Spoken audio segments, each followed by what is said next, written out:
In the middle of a little town of Empire, you'll find a museum run by a man by the name of Dave Taghon. Dave runs a museum that's anything but ordinary, and the man is a first-class storyteller. A friend of mine and myself found two brothers dead in their house, the Rowan brothers. A third brother had disappeared years before, and we ended up going to their auction after having found $100,000 in cash in their house, which we didn't get to keep. But we did find all this beautiful bar and related equipment we're standing in here. So we applied for the Michigan Equity Grant Program, got a $100,000 grant to build this beautiful replica of the Rowan Saloon, and sort of the rest is history.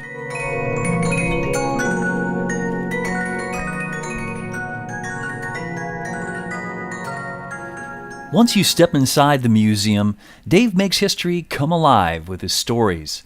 Stories like the glory days of dune rides atop Sleeping Bear Dunes. For 43 years, families from all over the Midwest came to ride the dunes that overlook Lake Michigan.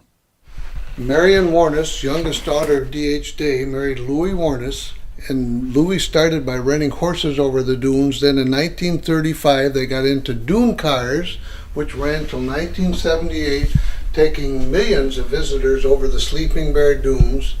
This all terminated when the National Park purchased their rights to ride the dune cars and ended that in 1978 after 4 fleets of different dune cars. The last being 65 Ford stretch pickup trucks.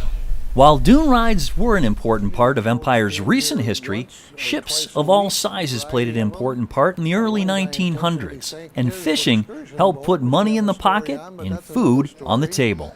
And then on Big Glen Lake, Gene Fisher had built a beautiful ship in Traverse City, put it on a wagon, took it to Traverse Bay, to Glen Arbor and Big Glen, where he fished commercial lake trout in Glen Lake using this wonderful hand-reeled wooden reel we have here.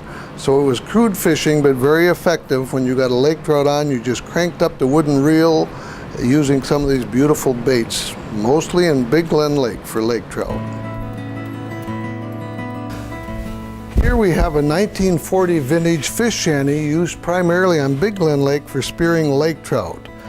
In this case, we used it in Little Glen Lake to fish for and catch perch in 12 feet of water in Little Glen, enjoying what it looks like for kids that have not seen it before, the bottom of a lake with perch swimming around, even though they weren't biting much this day, to give you an idea of what it's like, all them little black boxes you see setting out on the frozen ponds. Very comfortable way of fishing. In spite of being on the ice, you had a heater, the comforts, you brought sandwiches, and you enjoyed nature at its best.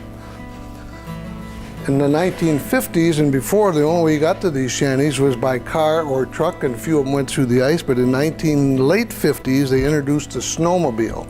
The significance of this 67 Snowjet, it was the first snowmobile sold in Empire by me in our Taghon's Corner in 1967, and we continued through the 80s, but that completely changed ice fishing and the easy way of getting around the lakes and other wonderful recreational opportunities. In 1966, Howard Tanner introduced the coho salmon to northern Michigan, and the influence on Empire that it was in Platte Bay where the salmon were first released. It was a tremendous instant impact called coho fever. Prior to this, with the lake trout being decimated, there was very poor fishing. So with the introduction of the salmon, it was an instant fall boom to the whole area. Thousands of fishermen, any way they could get into Lake Michigan, from kayaks to canoes to, as you see here, fellas casting out into the lake for salmon and fellas trolling in to try and catch them. So it was a wonderful new fishery that started. And then with the total success of that, in 1967, there was a tragedy of a big storm came up. The coho fever was at high pitch.